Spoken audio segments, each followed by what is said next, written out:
Ireland, Lord, the hour of her trial draws near, and the pangs and the pains of the sacrifice may be borne by comrades dear.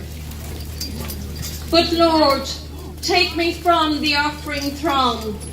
There are many far less prepared, though anxious and all as they are to die, that Ireland may be spared. Let me carry your cross for Ireland, Lord. My cares in this world are few, and fewer the tears will fall for me when I go on my way to you. Spare, oh spare, to their loved ones dear, the brother and son and sire, that the cause we love may never die in the land of our heart's desire. Let me carry your cross for Ireland, Lord.